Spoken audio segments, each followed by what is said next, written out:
haddaan qeexitaan siiyo fikir ama fikirka wanaagsan waa ka shaqaysiinta caqliga ama maanka iyadoo ujeedadu tahay xurin wax cusub.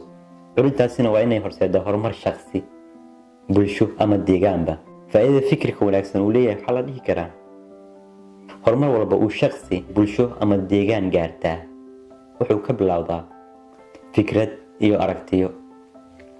haddii uu caqliga guro, fikrad mirdhal la waayo, waxaa meesha ka baxaya horumar dad, deegaan iyo in la helo nolol wanaagsan. bini'aadamka waxaa loo kala saaraa 3: kuwa fikirkoodu sareeyo, kuwa fikirkoodu meel dhexaad yahay, iyo kuwa fikirkoodu hooseeyo. haddaba haddaan mid u kala qeexo 3dan tilmaan.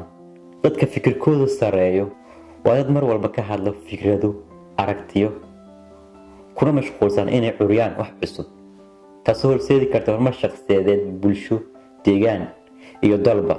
kuwa fikirkoodu meel dhexaadka yahay waa kuwa ka hadla horumar qof kale gaaray, waxaana la oran karaa waa kuwa ku mashquulsan dadka kale. kuwa fikirkoodu hooseeyo waa kuwa badanaa ka hadla waxyaalo material ah, mobile cusub, gaari iyo wixii la mid ah.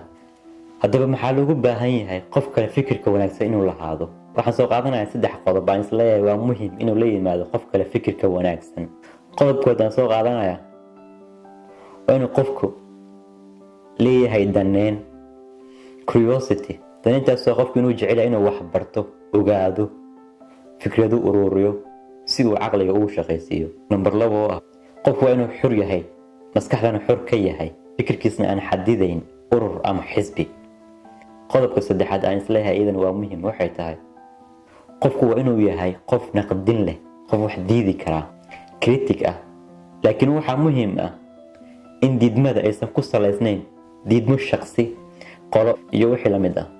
waxaan isleeyahay 3daas qodob haddii uu la yimaado qofka waxa hubaala inuu qofku noloshiisu iyo bulshada uu la nool yahay uu horumar u horseedi karo. haddaba waxaa wanaagsan in dadka la baro si ay u fakiraan, si loo helo horumar shakhsiyeed, bulsho iyo dalba. waxaan soo qaadanayaa qiso yar. qisaasoo nin cilmi baare oo aan saaxiib nahay babadana wuxuu cilmi baaris u aadaa Afrika. cilmi baaristiisa ugu dambeeyay wuxuu ku sameynayay nolosha reer guuraaga. markaas wuxuu la kulmay dad geel jir ah. markaas wuxuu ii sheegay inuu wareystay nin 40 jir uu ku qiyaasay.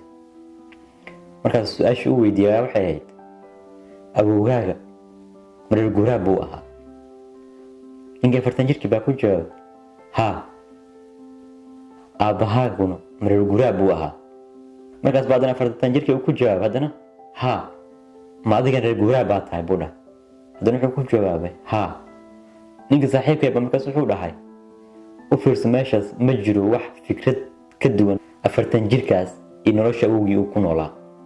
bini'aadamku waa isku wada mid meel walba ha joogaan, waxay ku wada dhashaan 9 bilood. qof walba bini'aadamna wuxuu haystaa 24 saacadood. soomaaliduna waxay leedahay murtiyo fara badan oo ku saabsan caqliga. haddii aan soo qaato heestii Banuuro waxay ahayd caqligii wanaagsani itaal inuu ka roon yahay, bal eego u fiirsada. anigana waxaan ku soo gabagabeynayaa haddaan maskaxda laga shaqaysiin, maankana la isu geyn, muruqna lagu darin, mugdi lagama baxo.